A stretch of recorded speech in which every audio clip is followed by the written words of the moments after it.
Hey everybody, welcome to episode 65 of Tactical Crouch. We're a competitive Overwatch podcast that normally does a pretty good job at staying on topic, which is why most people listen to the show. So thanks for doing that. Coming to you from the recently lit Studio 11 Pro Max. I'm KickedTripod, of course. Volamel and Yiska with me. But we do have an excellent guest this week. Really excited. He's been on the show before. Coming at us, though, with a new role. General manager and head coach for the LA Gladiators. David DPei. DPei, welcome back to the show. You're looking great. And, we'll give you the applause. Why not? There it is. Welcome to the show, man. Thanks for coming back with us. I like the jersey, by the way. Yeah, I actually really like this jersey, but thanks for having me on the show. I always love coming on. You guys are great hosts, ask good questions too. So, yeah. All right, well, I'm going to hit you with the hard one right away because since we're talking about jerseys, the races. Last season I bought a jersey, and then you sniped my coach. And I was just wondering if I can bill you for the refund or at least like the reskin of my CurryShot jersey. If I can I get a trade in? If I can get this in Gladiators, that would be great. I'm pretty good at painting. Maybe I can just paint it purple. Yeah. You ran out of characters for DPaint instead of DPei. I get it. Yeah. Fair enough. All right. That's actually in the whole document that we sent you, the questions we wanted to ask you. That was my only contribution. Got it. Do I bill the Gladiators for a refund? You directly. Like, I don't know, CurryShot won't answer my voicemails anymore. Well, I think you got to build the dogs, because when I talked to Curry, he was like, okay, so I have basically one requirement for a new coaching position. I need to be able to take my dogs with me. That's just all he said. I don't think he was joking.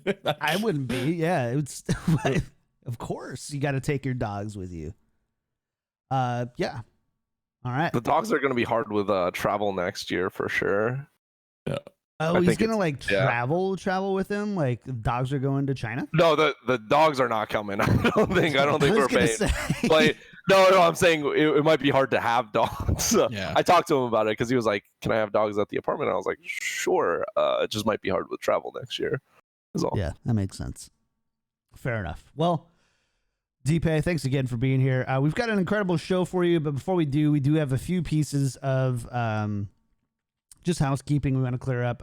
Show is 100% supported by our patrons, so if you like the show and want to support the show, the best way to do it is go to patreon.com/tacticalcrouch. We really appreciate all the support. We had some awesome people up their pledges in the last couple weeks. We had a brand new patron producer come on, and that means the world to us. It helps us continue to invest in better audio quality, video quality.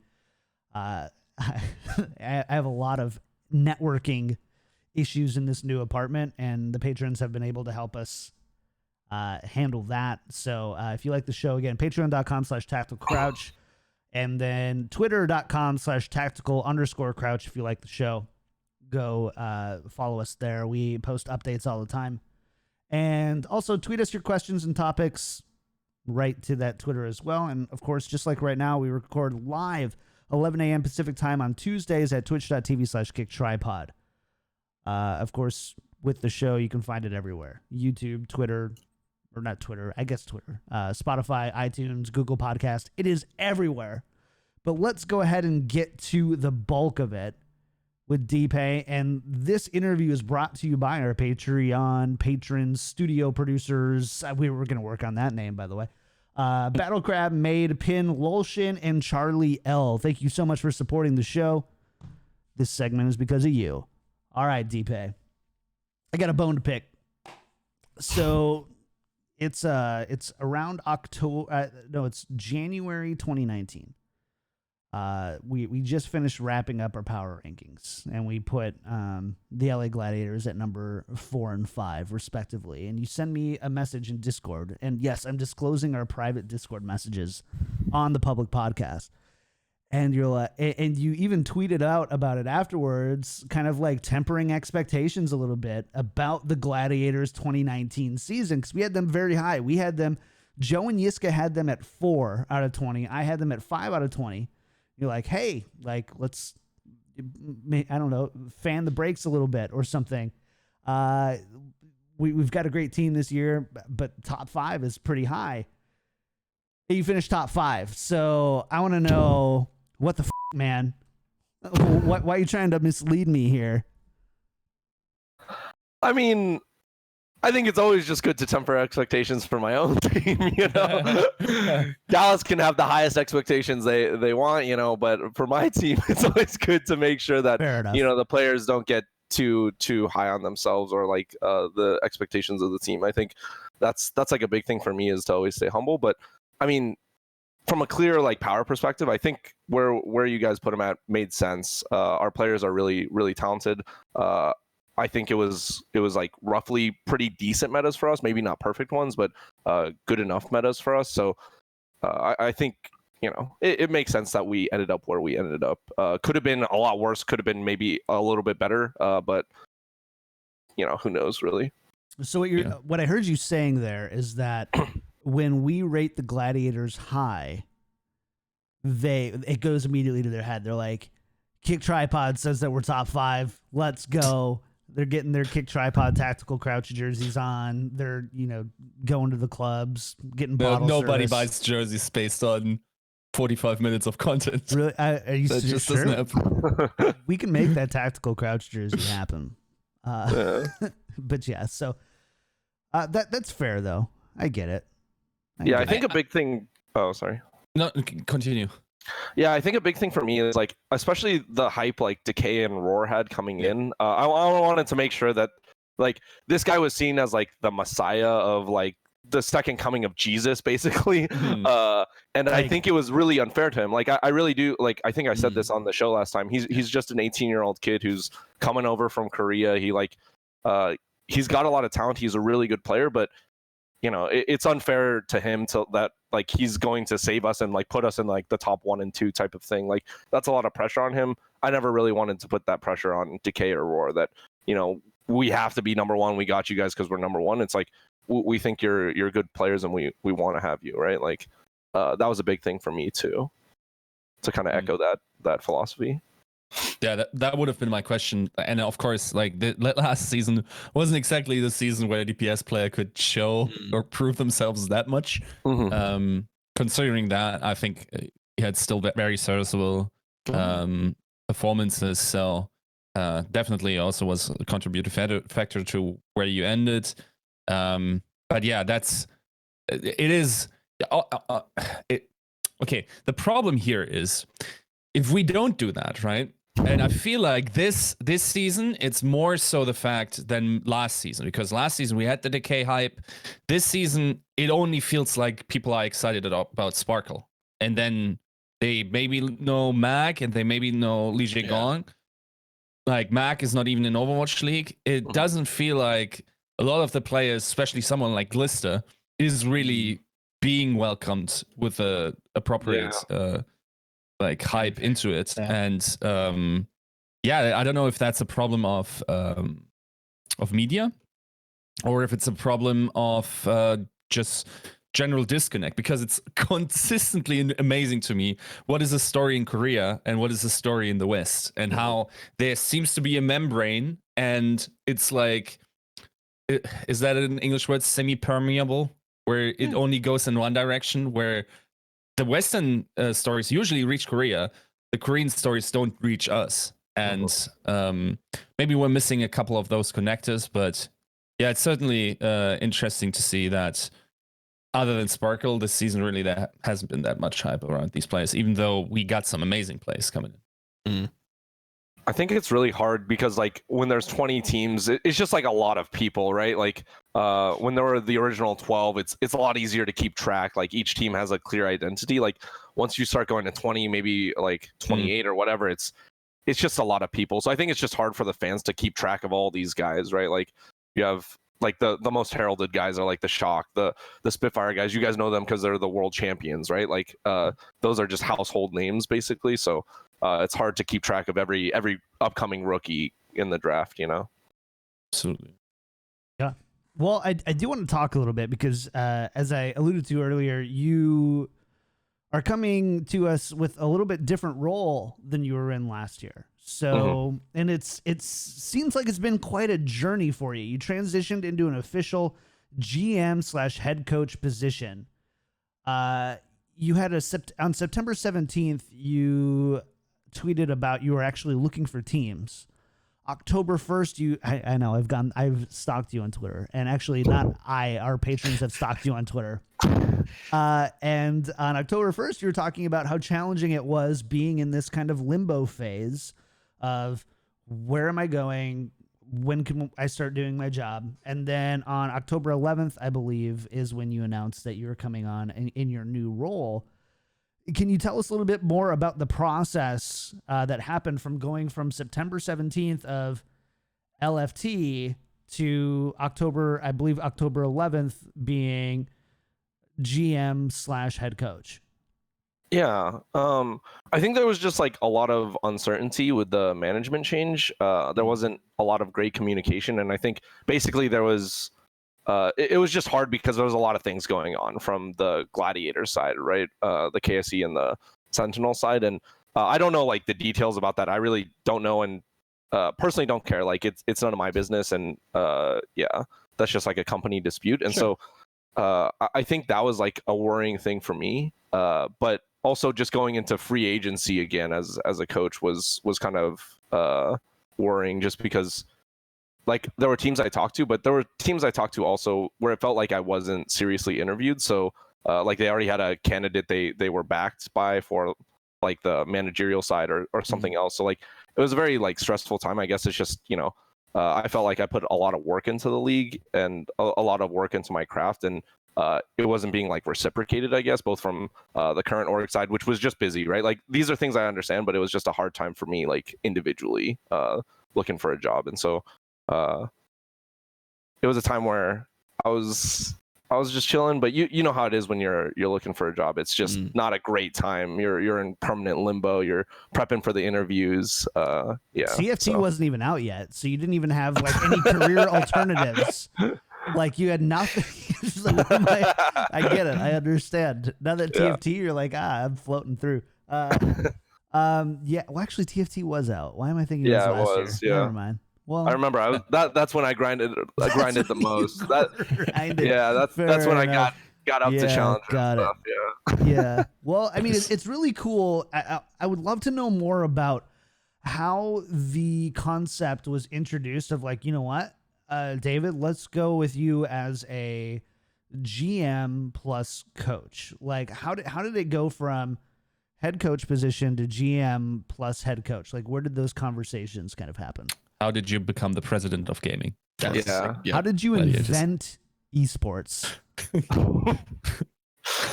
So once upon a time, no, I think that I had a clear vision in terms of like what I thought the best structure was. It's funny that we're not actually at what I think the best structure is, but I think it's the best structure going into this next season.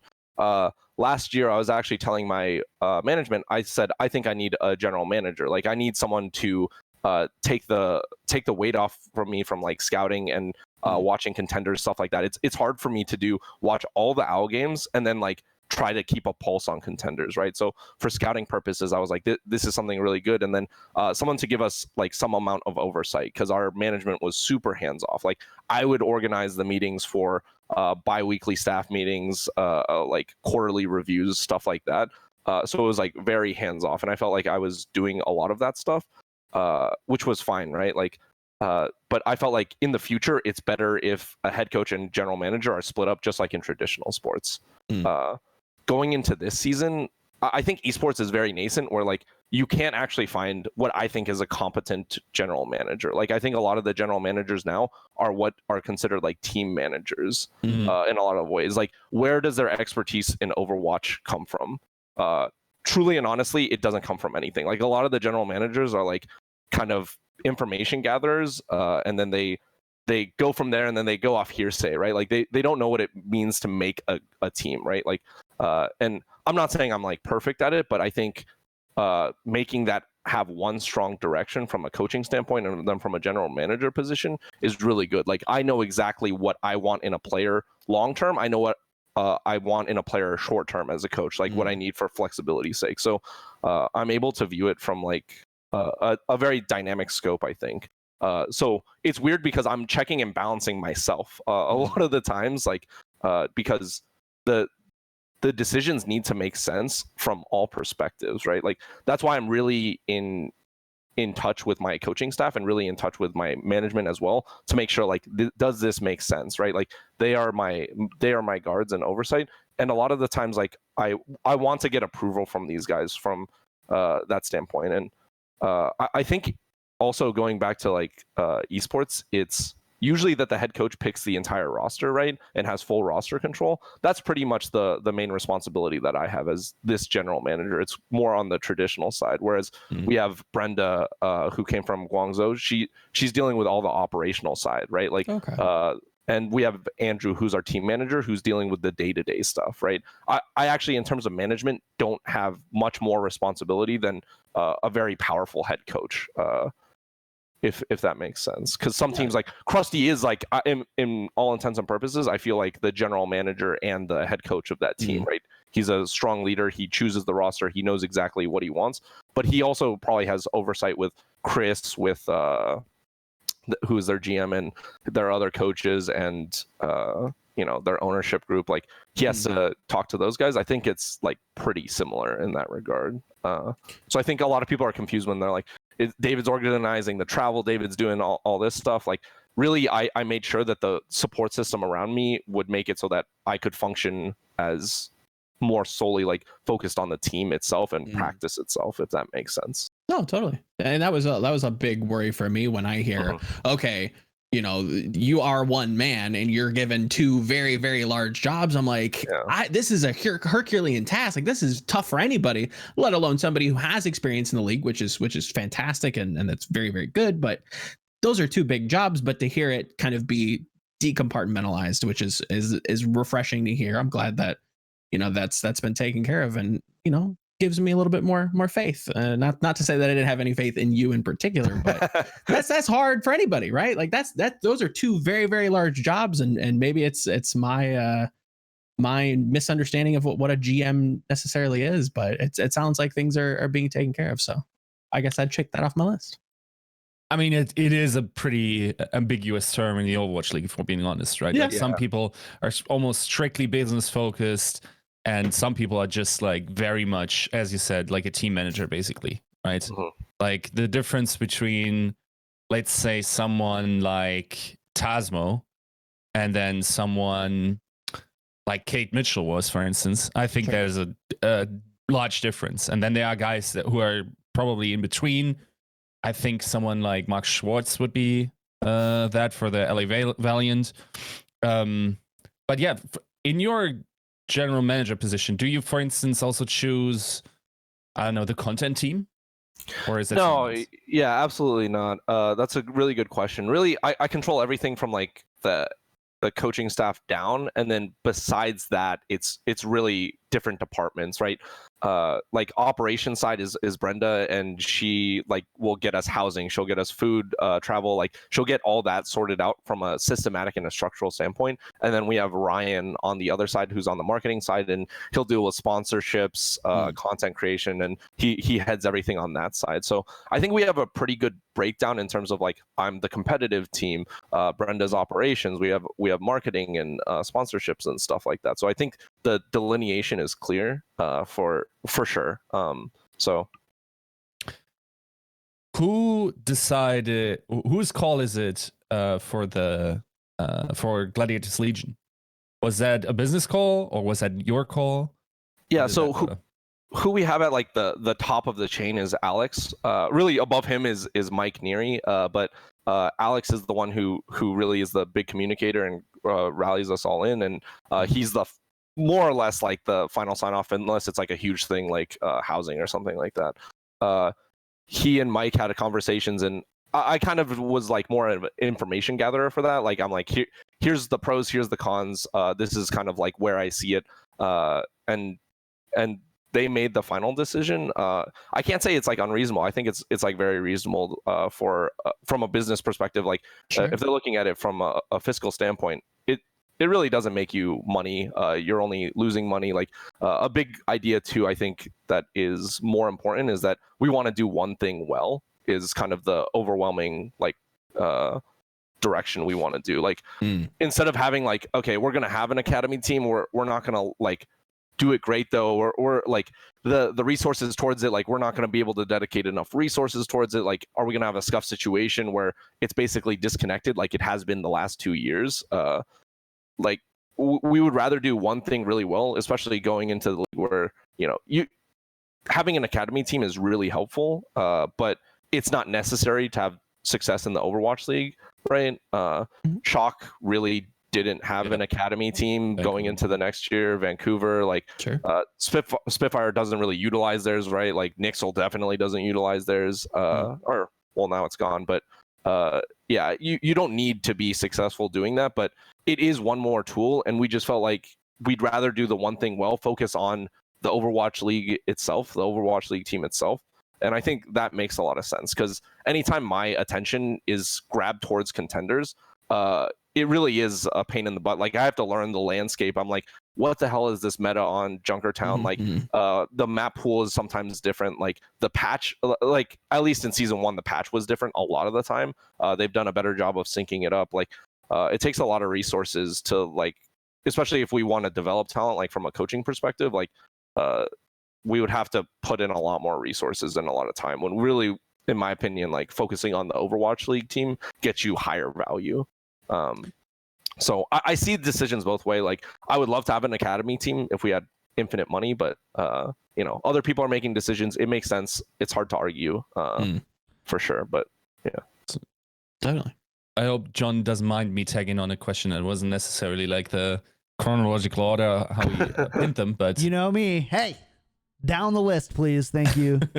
No, but it makes sense to talk here about the fact that currently I think you have 9 signed players.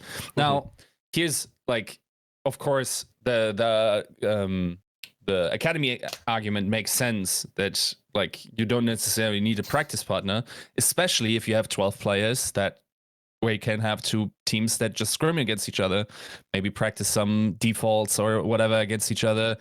Of course, at best, you have a team that also, like we heard last week, Sephi talk about just having a team that actually can play at a level that challenges your main team, or in his case, sometimes beats it, is a thing. So can we then expect to either have more players come into the Gladiators, or are you going to have any practice partnerships that would, so kind of solve that problem that way?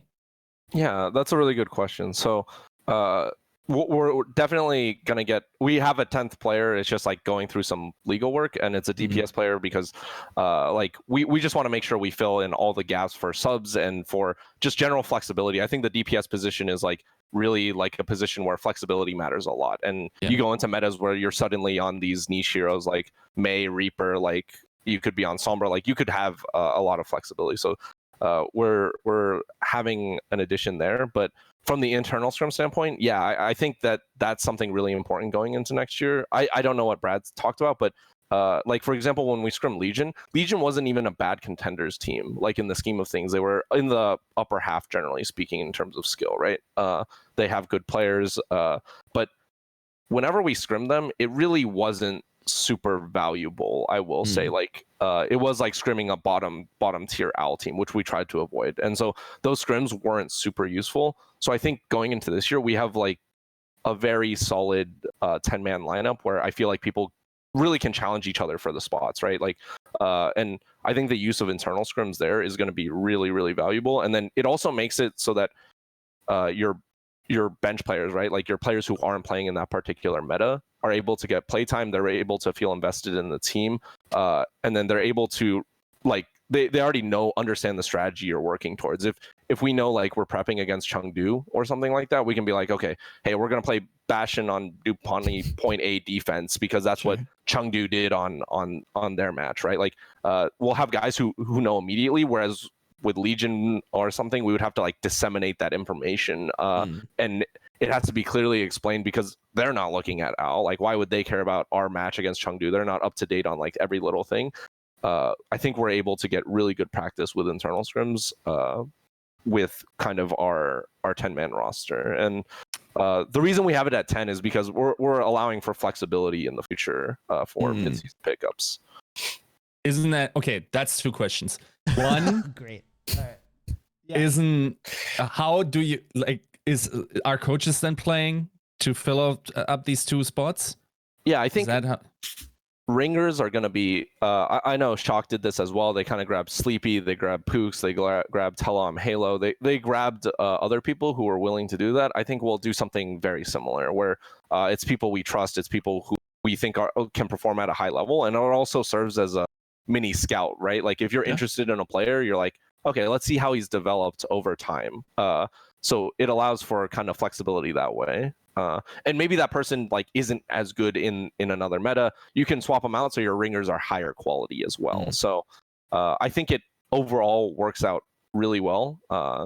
But we'll see in practice. But it's got to be better than like playing against your contenders team most of the time. I will say, unless your contenders team is top tier, you shouldn't get that much value from your contenders team.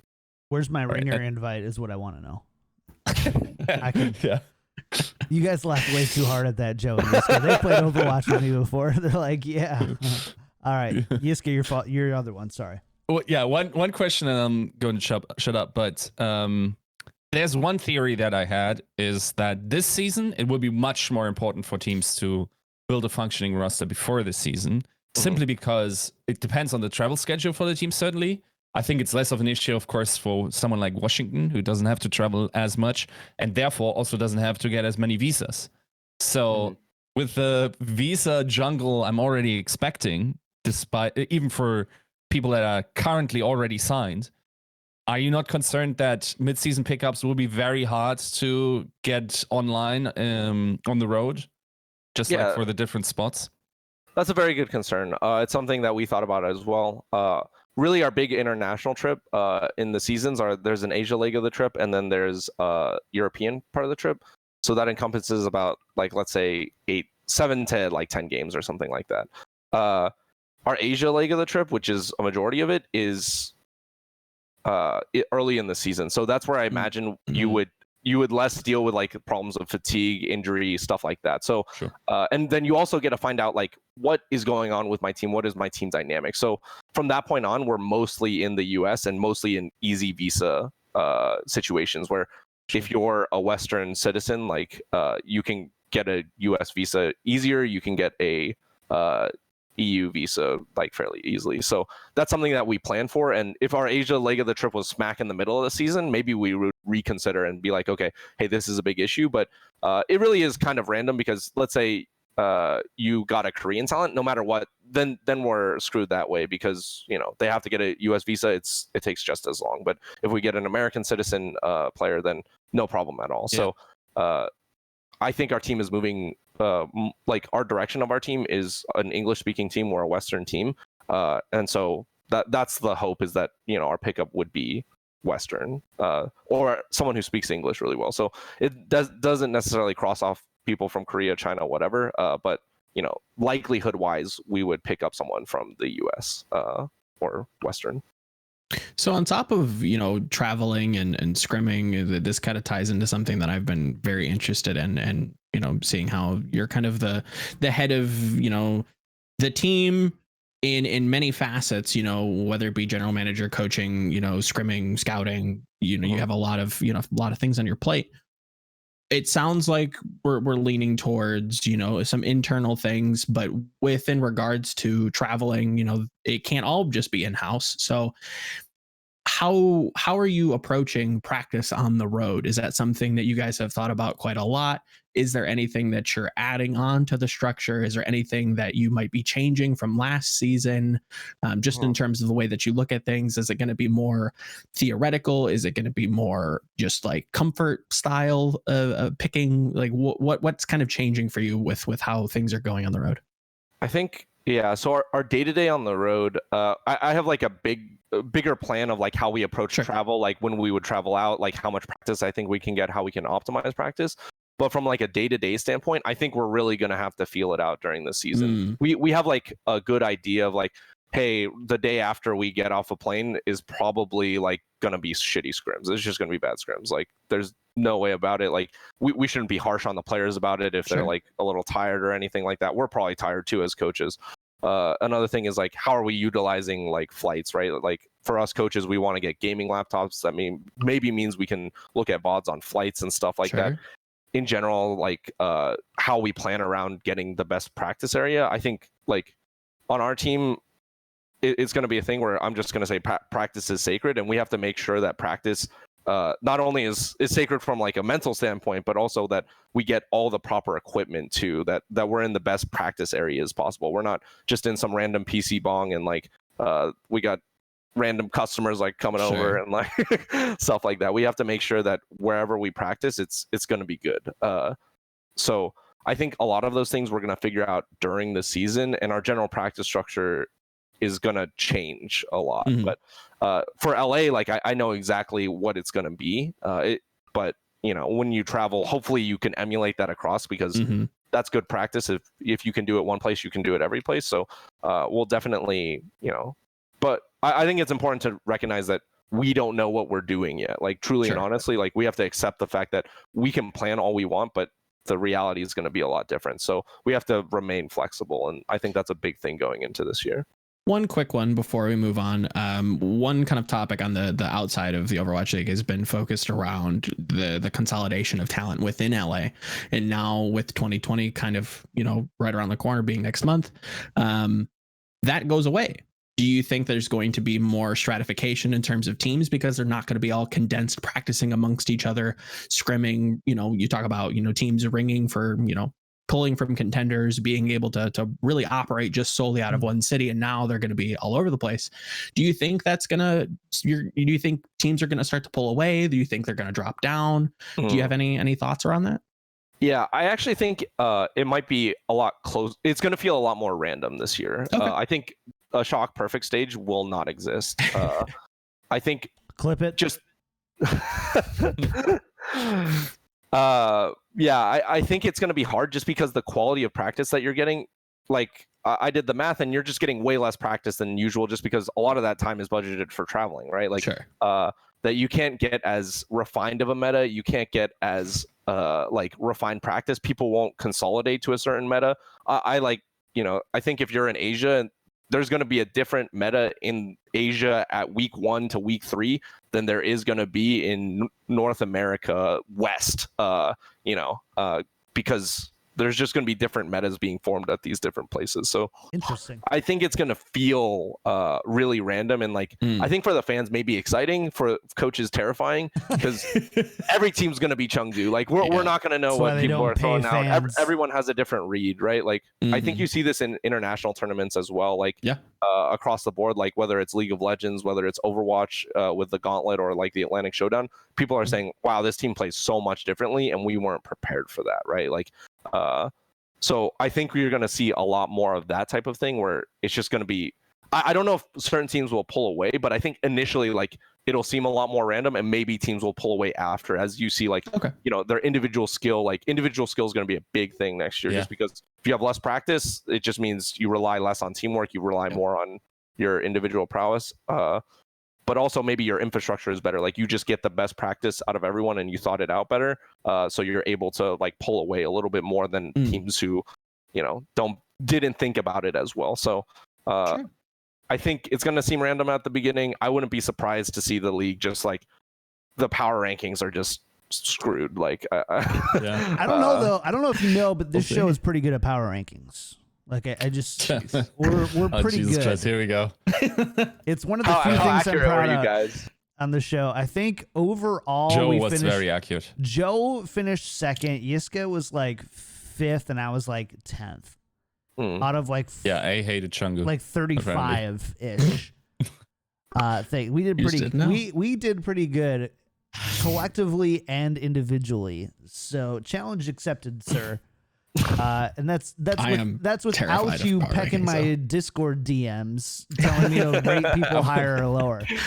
So yeah.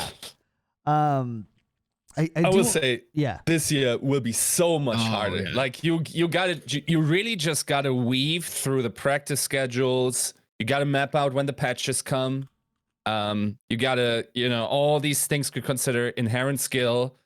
How much do we have trust that management stuff to have these practice environments ready? Because I think that will be no. This is baseball, man. You go with your gut. How do they look? How do they feel? This is why there is only like 3 slots separating you, who I guarantee put hours and hours and hours of more time into your power rankings than me. You just, I eyeballed it. It was like, nice. Here we go. That seems all right. Gladiators 5th. Sounds good. And he nailed it. Exactly 5th. Like I don't know how to do any better than that. I don't think there's a better. Chengdu. I don't think there's a better illustration than that. I mean, none of us rated Chengdu higher than 15th, I believe. So yeah. That was a tough one. You could stop. You made a stupid bet, but your actual rating was not actually that much different than ours. So you can stop using that as a lifeboat. Let's talk about the 2020 roster. The 2020 LA Gladiators, 3rd place in the Overwatch League is what I'm saying right now. I'm just kidding. I don't know. I haven't done my power rankings yet. We kind of talked earlier about the kind of, I would say, inopportune start to the season of major management changes, kind of, influx of, like, in the span of a month, you go from LFT to GM head coach. Is how did all of that affect trials? Because your team is outside of Big Goose and Shaz. Your team is essentially a brand new Gladiators roster for 2020. Yeah, I think. Yeah. Oh, sorry. Oh, sorry. I was gonna say so. Yeah. So how did that late start? Are you like, how did that affect your trials and how you signed these players? Yeah, I can tell you, it's not like I was doing work before 10, 12 in terms of like I had like a short list of players that I was interested in, but there were things I didn't know about, like the scene, like was OG tradable, was space tradable. Like I didn't even know if any of these things existed, because it's awkward. Like as a head coach, just asking the GM of another team, like, hey, what's going on with this player? And it's like, you have no authority. You're just a random dude. So, I mean, pretty much right when I started, I tried to hit the ground running. I actually was on a trip that I pre-planned to see some friends, and I was just working a lot at night and trying to get some deals through because we wanted some really big pieces. So it's really fortunate, I think, that we landed OG in space so quickly. I think like a big thing that Alex, I have to give a lot of credit to Alex. Alex and I did a good job of just like going fast and with a lot of these decisions, because by this point, like, deals were like shoring up. They were on like the very tail end of things, and we come in last second, right? Like, because that's just the nature of me figuring out all the information and then me being able to like ask and execute on these things. So it was really, really hectic at the beginning, long nights and very confusing. Like, you know, people are getting back to me within like 24 hours. Their response could change on like, is this person tradable? Yes, no. Like, how much are we talking here? Like, it was a crazy start, I will say, and like stuff that I like imagined a GM does, but like it was much crazier at the time. So I think it's really good. Like Space and OG were guys I was looking at for a really long time. I'm really happy that they were like a, I think, core part of the roster. They're a core part of our identity, I think. OG is a guy who I think, you know, he had some issues on Dallas, but like to me the past is a past. Like OG is someone who's really communicative, really someone who like has a lot of mechanical skill, but also has a really high ceiling with his team. I think he's an exceptional teammate above all things. Like you can talk to any of his teammates; they love playing with him. Is a big thing. So he just brings a lot of energy to the game, and he's always like tryharding. Like right when he got into the house, he's just like grinding rank like 12 hours a day, and I'm like, okay, like I'm telling him to take breaks because I'm like, it's the off season, like this meta's we're not really sure, like you know, maybe don't burn yourself out too much. He actually did burn out a little bit from ranked, but it's not a big deal. But he's someone who like epitomizes the new culture that I want to bring in, and so does Space. Like these guys are just absolute grinders, is what I will say. These guys put an extraordinary time into the game. Like Space is someone who I think like you look at him at the start of metas, he looks very kind of, you know, average. He looks like every other player in a lot of ways, and then he really like knows how to master things is my thing. Like if you look at his ranked history too, like you just see like he is only playing D.Va, he is only playing Sigma. He will just play that character to death. He will know the ins and outs of it. And like at the start when Sigma wasn't really like he wasn't in playoffs, right? So he didn't have to practice Sigma, but I know he was practicing for USA. I was taking a look at a couple streams. He looked very like average, and by the time World Cup starts, I'm like, wow, this guy's doing a lot of really, really good things, like a lot of advanced things on Sigma. So he's someone who I know just grinds the game, and that's how he gets better. And he understands that too. He's not just playing the game like passively, you know, he just wants to play ranked. He knows, he's like, I'm going to put in the time. I'm going to become the best Sigma in the world. Like that's his mindset. So I think with these two guys, like it just really filled out, like, you know, people wanted to come play for the Gladiators from that point on. Like they were very attractive like players to play with, and it made it so that other people could sign on. So from that point on, I think we had like the core, like what I would consider as a core of our team is just we have really solid tanks, really solid supports. Like I'm already very, very, very happy with the team. And then from that point on, I think we could go a little bit slower and a little bit more methodical in terms of what are we actually looking for, how can we optimize like these positions, right? Like and I feel really excited about all our players, like literally all our players. I think Cloudy is someone who we don't talk about, but I'm like excited if it ever becomes a 2 main tank meta. Like he has a really good Rhine, like he has a really good Rhine. He's flexible. Like he played ball all last season pretty much. I think, you know, he'll provide us a lot of flexibility. Bichu, I think, is someone who didn't get a lot of playtime, but I think is a really good player as well. And he adds a lot to the team culture, I think, in ways that I don't even understand, right? Like I can see it, but I don't understand it fully, like all the small things he does. But he really like is a teammate where people love him on the team. People like playing with him. He's just like, we got those types of guys where people love playing with them, right? Like, and I think that's a big part of our identity going into this next season is we're going to be a team no matter what. I want like the tightest knit team possible, because I guess the reasoning behind the rebuild in the first place is like I felt like we lost last season because we weren't a team. I think the skill was there. I think the strategy was there.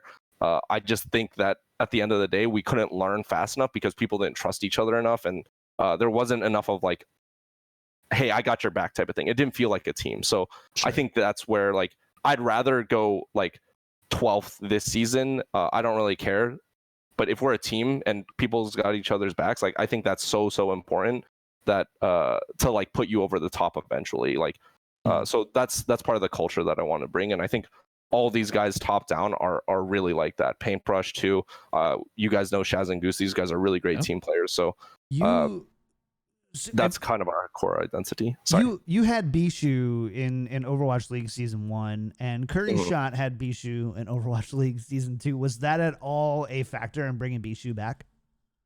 Yeah, I mean, we know exactly what type of value Bichu brings. We think like Curry's really high on his individual skill, and like I've seen it too. Like whenever he's got to play, like I think he's done really, really well. So I think there's just a question of like how much time, and you know, Space is seemingly the starter now, right? Like, but I think healthy competition is always good, and he adds a lot to the team. Like regardless of if he's playing or not, I think he adds a lot to the team. That's how I feel about literally all our players. So that even if they're not playing, like they'll always add value to the team in some way, whether they're a starter or not. So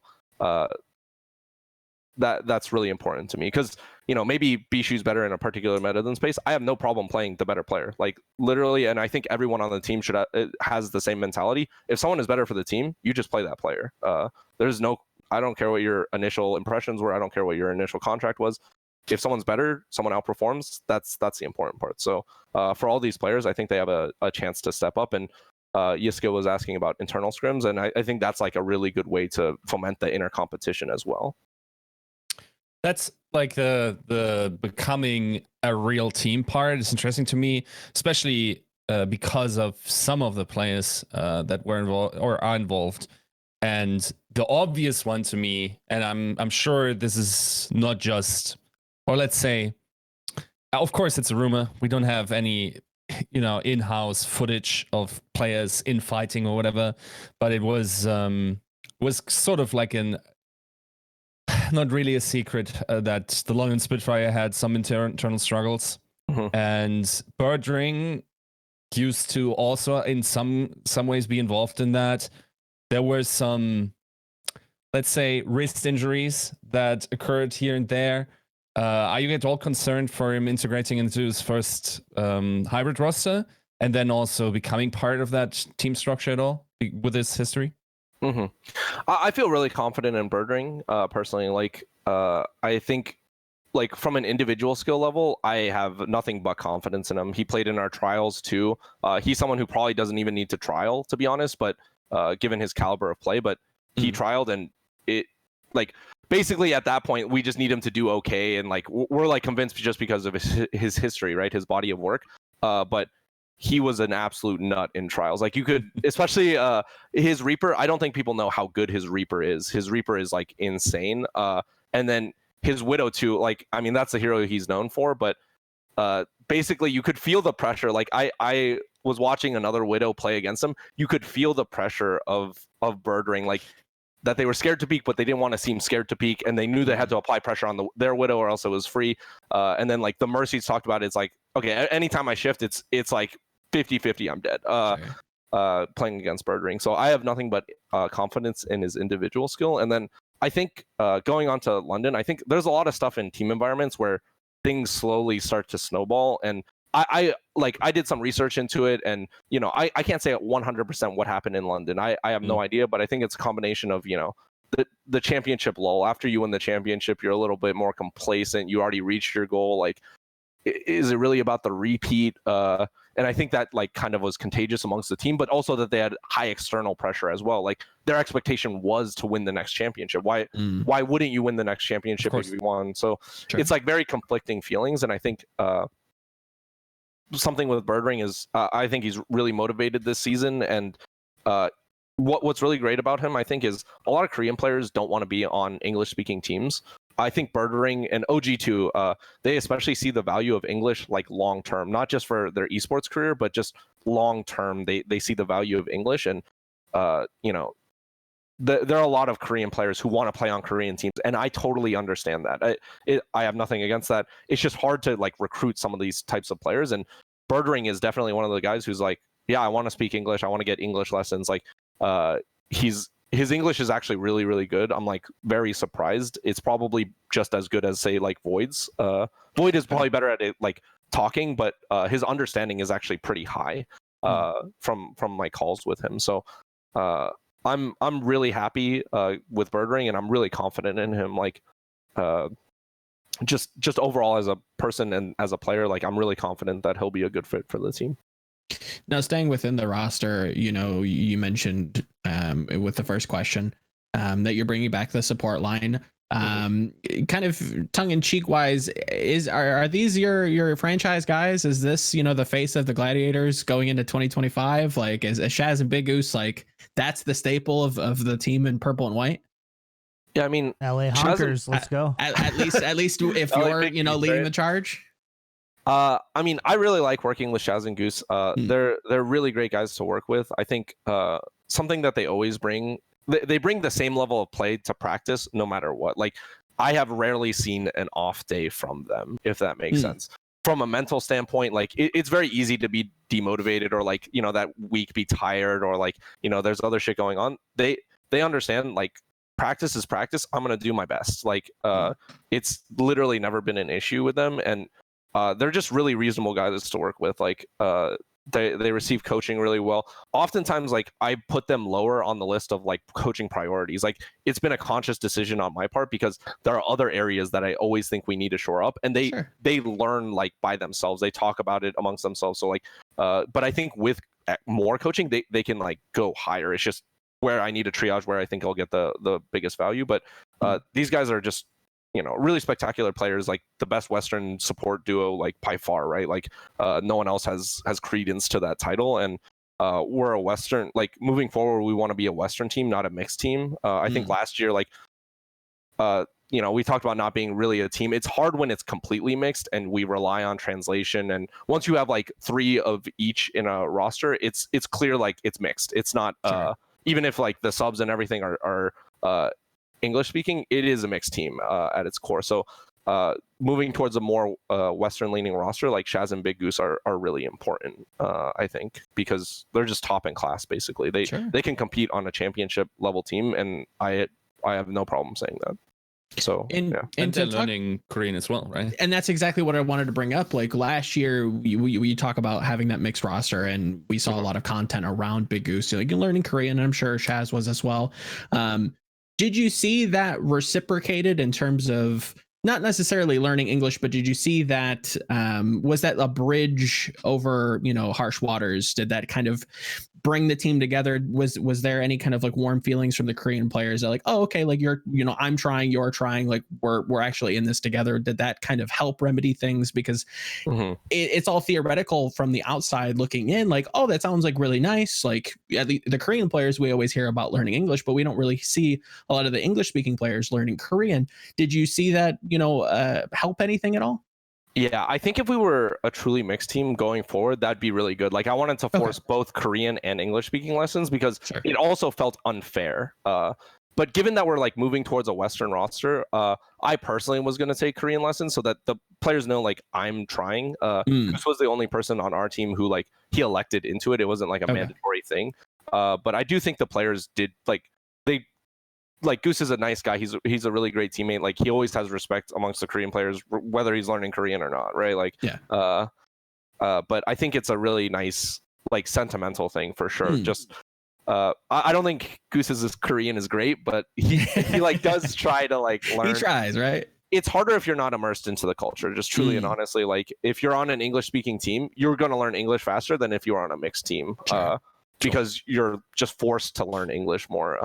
And the same would go vice versa if we were learning Korean. So I think it's like more so than anything a really nice gesture. And also like, you know, Korean would be useful for Goose or for me if we plan on staying in esports. It's definitely a very useful language, right?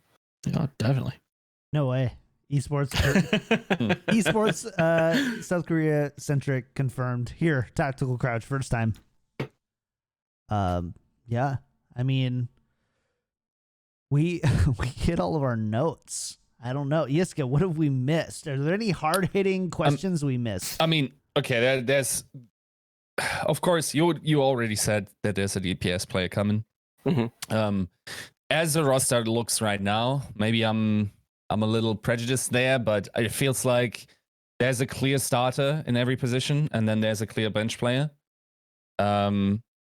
For Mirror specifically, he wasn't exactly seen as like one of the outstanding players in contenders, I would say. Certainly not a bad player, and has made it through the ranks. Has also probably been in contenders NA for a while. I guess there was also the connection to your former Legion head coach mate there.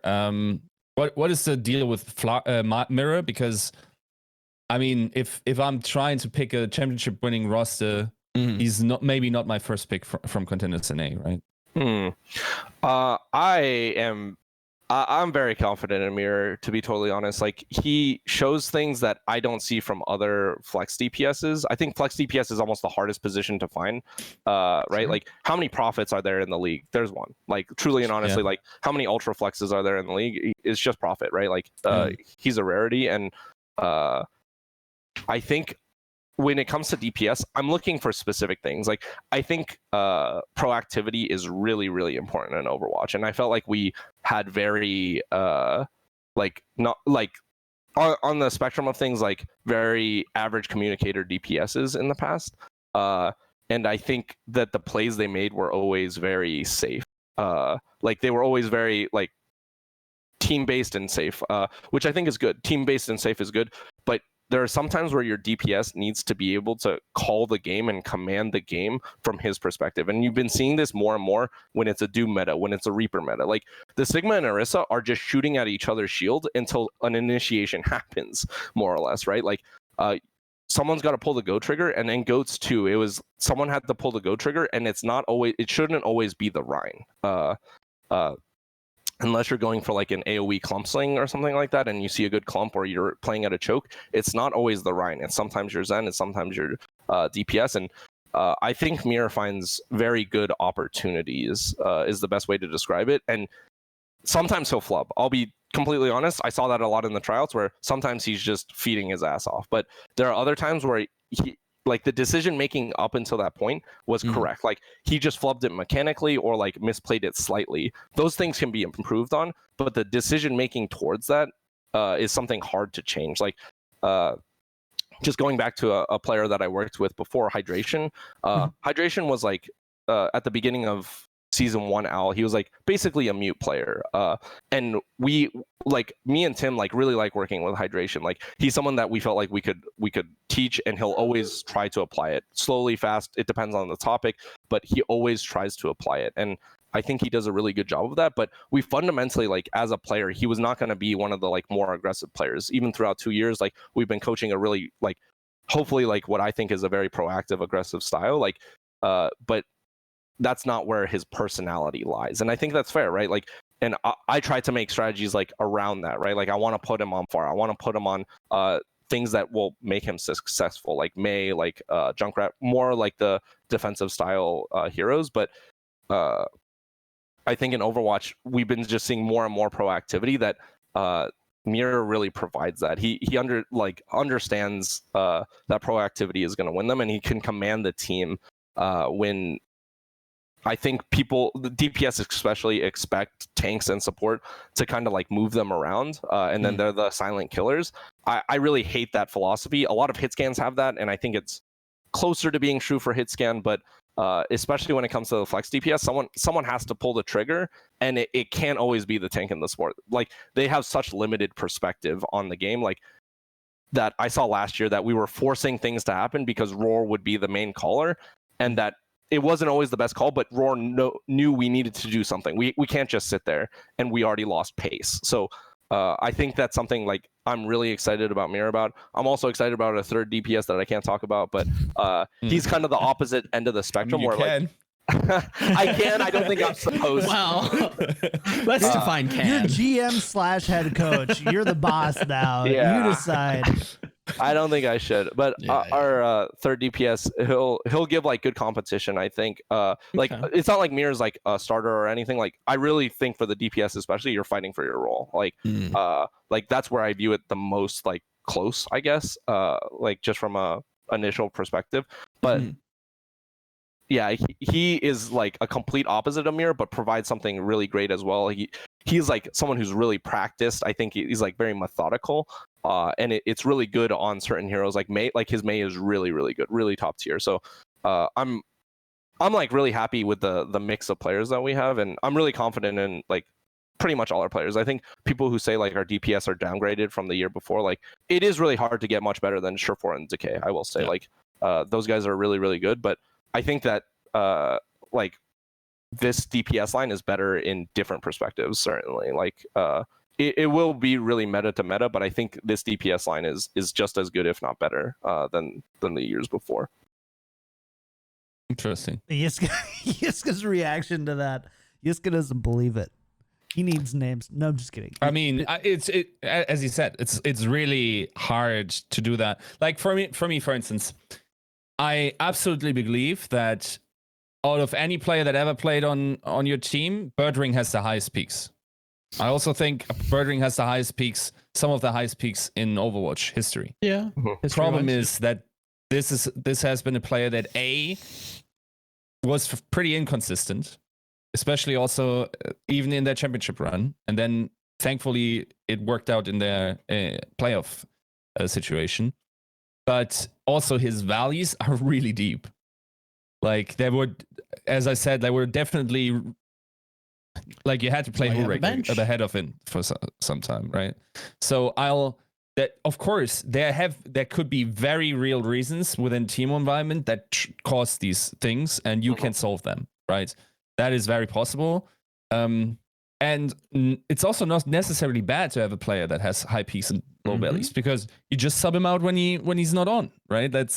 And then you hope that he's on in the playoffs, and then you win the league, right? Like that's something that you've been very high on in terms. And correct me if I'm wrong or if I'm speaking out of school here, but for Yiska, I've always kind of heard it reiterated that sometimes it's not the best team that wins the league; it's just who's peaking at the right time, and as negative connotated as this might sound, sometimes those gamble players aren't necessarily bad, because you're going to hit snake eyes sometimes and just win.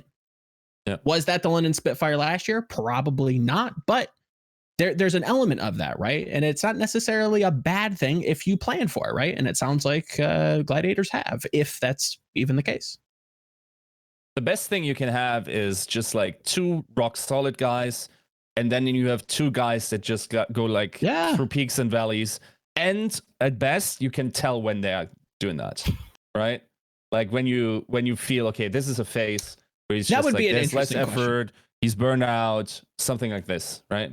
DPei, would you be able to tell when your players are peaking? Is that something you could kind of parse through in terms of footage of scrims and practice? Like, could you accurately tell me, like, okay, like I'm looking at the stars and the scrims are telling me that on this day next week, Surefour will be palm reader, you weirdo. Hey, I'm just saying. I don't know what goes into this. Jesus, what maybe there's some astrological nonsense. I'm just all of our credibility for this show. That question just gone. I think. I mean, I do think variance does exist, right? I guess I tend to believe it a little bit less. Like I know, like for example, Birdring does have like high variance in performance, and that's from the outside looking in. But sure. From the inside, like he could be a very consistent performer. I think like Surefour, I think was a very consistent performer, but from the outside looking in, people felt like he wasn't consistently performing. Like I do truly believe he like pretty much always played about the same. But the thing I can tell, like gameplay aside, like Widow is really hard to tell, right? Like you just click one more head than before, and then you're popping off, right? Like you get a string of headshots, and then you're popping off, and it looks like that.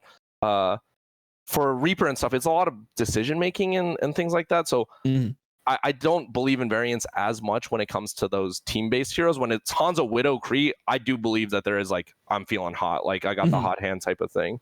But I think from the mental standpoint, you really can tell when a player is mentally deteriorating. Like I can see it. Is it worth subbing that player out is the question. Like even if they're in a valley, like how low is that valley? Or are we talking here like they could pick it up literally the next day and it's like back to average? Because there is variance, but you do notice a trend. But it is like the stock market. Like the human emotions are not, like they're not robots, they're humans. Like any day could be up or down. But I think you can notice a general trend, especially if the team environment's like slowly degrading. You can see people's mental go slowly down, like in a bunch of small things, and sometimes there's nothing to do about it, to be totally honest, but it is theoretically something that you could do. Well, I'm definitely looking forward to you guys, because like trying your hand at Birdring's career, because I think the trajectory of it was not great in the last season.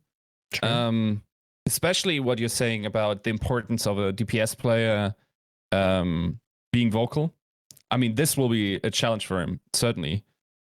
Even more so because the rumors were that he wasn't communicating much at all on Spitfire, and that was one of the reasons why he was eventually subbed out in the last playoff matches. And then, of course, now, on the other hand, you saying that he has a very good Reaper, and him then not playing Reaper and Prophet Doom also tells a story. Whoever wants to interpret that. But yeah, it will be very interesting, because certainly like a top tier Birdring is something that the league would want, or definitely also needs. And I think also technically just like high skilled players because of the uncertainty. Also because of another thing I want to get to is it will be so important just like either by complete mechanical dominance overcoming the player or just by being very quick to make to think very very much on your feet, right? Mm-hmm. So like I will even go as far as to say we will see a very different player profile theoretically. Now think of it this way, like we know, or like from that player call last year, we know that they are aiming to have a patch. Now we don't know how significant it will be, but we will see every 6 to 8 weeks. That will also mean starting January. That would also mean we're probably going to have one more patch before the Overwatch League starts. It doesn't seem like we will ever reach the refinement of a meta like GOATs again. Then it also is the question, are there player profiles, or would you say there is a concept such as some players are very good at grinding and becoming very good at these specializers, something like that? Special meta things where they just go so deep into their role. And then some players are very good at just pick up games and basically new meta. I'm super skilled. I'm super good at thinking on the fly. We'll just make up a counter to that that composition we were not expecting. Like for instance, someone who was said to be very good at that was Jaxe, for instance. Like do you think these player profiles will become pronounced over the next season? Yeah, definitely. I think the players who can think on the fly will be rewarded heavily, just because I think you're going to learn a lot during the match, and then you're going to have to make adjustments during the match, let alone just every single day in practice you're practicing. So I do think we actually had a lot of those really good players from last year. It's hard for me to tell like how are the players adapting. I can see them in like past metas in the tryouts. Like we constructed past metas where like play double sniper here, play Tracer Genji here. We like know roughly like what people think about the metas, but I think that's why fundamentals are going to be so important from a coaching perspective as well, to make sure that, like, this is how we play the game. Like no matter what in each meta, we're going to play the game like fundamentally this way. This is how we're going to communicate. This is how we're going to approach each team fight from a really structural standpoint. So I think players will be really rewarded for like understanding the game more. And I think based on what I saw in tryouts, like I think these people have a high understanding, like a higher level understanding of the game. Goose is someone who has a really good higher level understanding of the game, and I think we'll be good on that department because I think the Gladiators have always adapted to metas really well.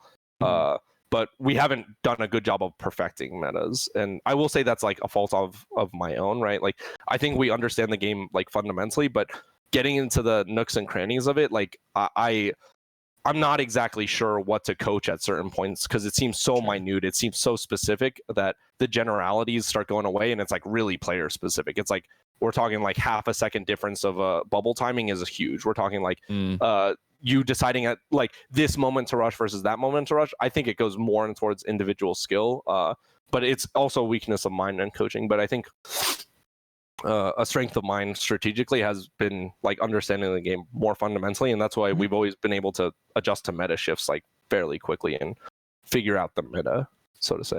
And kind of a calling card for you has been these very I wouldn't say intricate at all times, but like very interesting and intricate set plays that you kind of lean into with the meta. Is that something we can hopefully be seeing more of in 2020, or is that something less with how much practice that may or may not be happening? I think set plays might happen less. Cheese comps are like cheesy ways to approach things. Might happen just across the board. Maybe Gladiators, we were talking about it as a staff. Yeah, we're not exactly sure. I think you need a balance. You need a balance. Of course. Really, you don't want to be Chengdu, but no. Being Shock is also really, really hard, and they even like had some set plays and stuff in the finals as well. So I do have a couple of just like rapid fire questions for you before we wrap up. Cool. And I crush you in TFT. So first and foremost, just kind of eyeballing the rest of the league, which team do you think has had the best overall offseason so far? Shock kept everyone, right? So, That's a good one, yeah. goal number one, I think Shock's got to be the best. I think Dallas made some really interesting moves. I don't know if they're like, I don't know if it'll make them better, but they definitely headed in a direction, right? They're looking towards more full Korean essentially, and like I don't know what's going on with their contracts and stuff like that, but it's definitely a dichotomy from being like a really fan catering team. I feel like they were in the past, and now they're like trying to become really competitive. And the easiest answer, if you don't know how to become competitive, like the easiest answer is go full Korean. Truly and honestly, like the talent pool's there, like you can kind of just pull in a Korean contenders team and you're good. I think let me take a lists of teams. I think people are underrating Spark because they didn't change anything either. I think no changes is sometimes better. Like Spark, I think I always respected Spark. They looked like a team that was like coached really well. And like I think individually all their players were like quite good. I think they had like a couple weak points, but overall I thought they were always very good. I think this season they might not do as well because I don't think they react very well. They're like a very constructed team, so they won't do as well. But I still think that they're a really good team nonetheless. I'm trying to think of teams. It's like actually kind of hard. Well, Washington, Shanghai is nuts. Shanghai, I think it's gonna be. You think so? Yeah, I like people don't give Void enough credit. Void is fucking insane. Like the guy's an absolute nut. I think people think, oh, he's like only whatever. Like he's not better than Mecha. He's not better. Yeah, I think he's like one of the top off tanks for sure. And then they added Fleta. Like Ding's good, but Ding is only good if the meta allows for Pharah. Like he's Pharah and then Sombra 2-trick, right? Like and then Sombra's good, but from an aim perspective, not like the best. He's smart about Sombra. He's a smart player for sure. But his hero pool is narrower. I actually think his Hanzo is quite good, but he like actually doesn't have to carry the team as much. Whereas they played literally around Ding. I feel like in the stage 3 in like all the metas they played around the Pharah really really well, like the best of any team. And then I also think Como was a weak point on that team. From a mechanical standpoint, I don't know what he brings to the team. Like I know he's a player that people like playing with, but from a mechanical standpoint, I think Lee Jae-gong is really good there. And then they added Fleta, who I still think is like a really, really good player. So, and Stand One from Legion, like I know he's a really good main tank player. He's got a lot of developing to do, but he's very flexible, I will say. Like I think Moon said it as well. OG said it. I thought it as well. Like he doesn't have a style yet, but I think that's fine because you can mold him. He's not like super aggressive like Fissure. He's not super passive, but he'll do whatever is best for the meta. So it'll be really interesting if he can develop. But I think if he works really hard, he'll be very, very good. So I think Shanghai will be very good next season for sure. Trash talk time. What about the other LA team? How do you value their moves? I just don't know any of their players, to be honest. Like it's the equivalent of who? Oh, we got rid of that academy team. I get it. Yeah. I mean, I like the guys, the coaching staff. They're all really nice. Like I like McGravy. I like KSF. Apply is someone who's really good. I heard Dreamer was insane. I heard Lastro was good too. Like Lastro is someone who I think was like a hidden gem.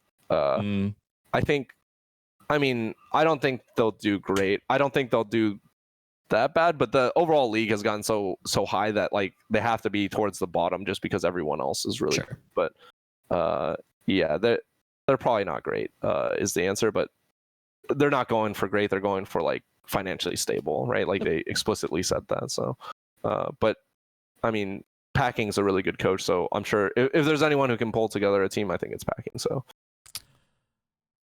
go ahead. Battle for LA. Cha-ching. Easy one. Yeah, does there not have to be like a qualifying tournament within LA to have the battle of the the SoCal and NorCal type of thing? You gotta beat it.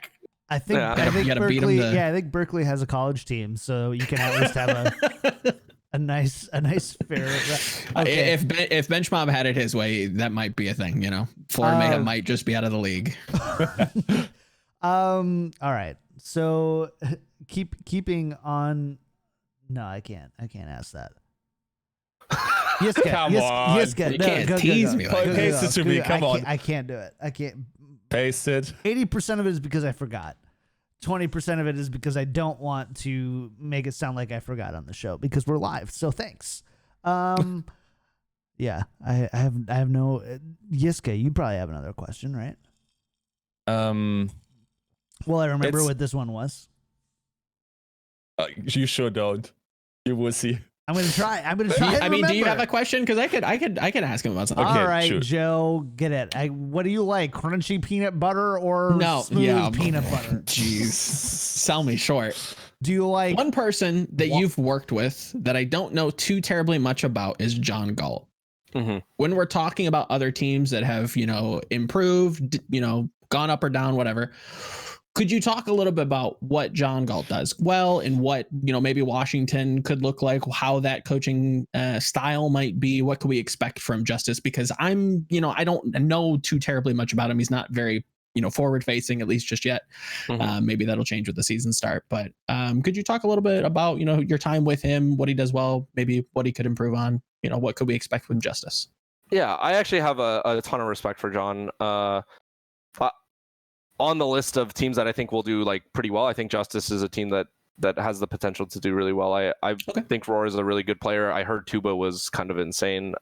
If you can get all the personalities to match up, I think it's good. I think it'll be a hard job, but I mean, John was like someone who I talked to a lot about head coaching as well, because I knew his kind of like greater desire was head coaching. So I talked to him a lot, and he helped me a lot, I would say too. So we had just like a lot of deep, like philosophical conversations about what it means to be a head coach, what type of head coaching style. I think he's going to be much closer to like the drill sergeant type of guy, like the hard ass type of guy. And I think like no matter what, like he's a really smart guy, like like probably 1600 on his SAT type of guy, like like I'm not even joking. I think he literally got a 1600 on his SAT or something like that. Sure. He's a smart guy. I think no matter what, he'll figure it out. I think he's like going to be a tough but fair coach. Is kind of where I would put it. Is my guess. Kind of a straight shooter, like he's going to be a straight shooter. Yeah, straight shooter, no sugarcoating type of guy. I think as an assistant coach, he learned how to sugarcoat. Like it's you have to like learn how to explain things to different players, right? Different players, you're like, okay, like how much advice am I giving them? Do I give them too much, too little? Like, how do I phrase it? Do I use reverse psychology? Like some players are really stubborn, really harder to coach. You have to be creative. Like, I think he's going to be much more a straight shooter as a head coach. And I think that's going to be really good. Like, we talked about like holding players accountable. We talked about all these things that I think like he basically learned from all my mistakes. And I make a ton of them every single year, every single day. Like I make a ton of mistakes, and he got to learn like without having to burn his hand, if that makes sense. Okay. So, yeah. I think training wheels almost. Yeah, I think he'll be really good. I have a lot of confidence in John as a person, and he's a smart guy who, like, even if he doesn't get it immediately, he'll get it later, like for sure. He's someone who can learn. Like, I think his initial like strategic knowledge into Overwatch wasn't as high as like say Tim's or mine at the start of Overwatch League Season 2, but by the end, I thought he was like really, really good, really understood the game. So he's someone who can grind too. He'll do a really good job on Justice, and I think Justice have like a pretty good roster as well. Interesting. He also has some very big shoes to fill at Justice. Yeah. What was Justice's final record? Like, was it even that bad? 8 and 20. 8 and 20.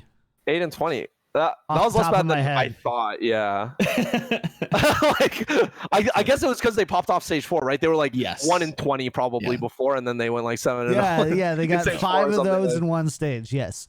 Yeah. Yeah. So I mean, no more goats, so they'll be good. All right. Big talk here. Season 3 rolls around, and they're like, hey, all right, DPei, you can ban one hero from existing in Overwatch. Who do you ban? What hero do you ban? I like all the heroes in Overwatch. I think all of them have a healthy balance in the game. Like, I know people, like, I see a Reddit post every time, like, the game's fundamentally broken. Like, why can a hero one shot? And it, like, maybe Doomfist is like a little bit weird or something like that, but people were saying this about Hog in season 1 and season 2. Sombra was bring back a Hog Hook 1.0, by the way. I think you just end up with a more creative game. Like I think the game is like getting more and more complex, and I think it's really cool to watch. I think people who want to watch FPSs are not happy with this game, and I understand. Like Tracer and Widow are very exciting for the game. Like that was probably like a hard thing to spectate, but also from a spectator standpoint, like really good to watch. From a coaching or like just why I like games, I like it for more fundamental like strategic reasons. So like I wouldn't change anything. Like at least hero wise, I think each hero has like a unique feel to it. Maybe like the hit scans are like the least unique, like McCree, Ashe, like Widow. If you got rid of one of those, I wouldn't mind it. Like I think Ashe does provide something different from Widow and McCree, but it's hard to tell right now, just because she's so bad in the current meta. But I think all the heroes, like I actually like Blizzard's like design direction, which is maybe controversial. Here's the thing though, someone from your very own staff, CurryShot, is in the chat right now and says Orisa. I like the direction with the new Orisa, that she's not just like she pops down E and just sits there. She like has to be she's more a little tactical. bit more dynamic. Yeah, she's more dynamic. She moves like I don't know if they changed it back, but she moves a little bit faster. I'm fine if they don't change that. She moves a little faster, but she like has a 600 HP shield, which is less than a Winston bubble. Yep. So it's very shield breakable. Like you can have comps that do it, but she'll have a niche. And I think her halt is actually like it might be broken like in terms of like it's a really good ability, but I think it's a cool ability that doesn't exist. Like it exists in other games. It's like, but it like in Overwatch and an FPS game, it's actually really cool. But she has like a lot of unique mechanics that I think are cool. I don't know if someone had to be taken out of the game, I guess Orisa, but wow. Yeah. All right, there we go. Getting to it. I do agree she's like the least way fun, but I like the direction they're doing it. Yeah. Okay. Yeah. I got you, Curry. I got you. Yeah, I was gonna say. I'm painting your jersey. I'm painting your jersey. I'm doing this stuff. Yeah. Come on. Ship it over. What am I supposed to do with this? It's almost purple. Like we just changed the saturation on the camera. $100 jersey. This $100. Curry, you gotta.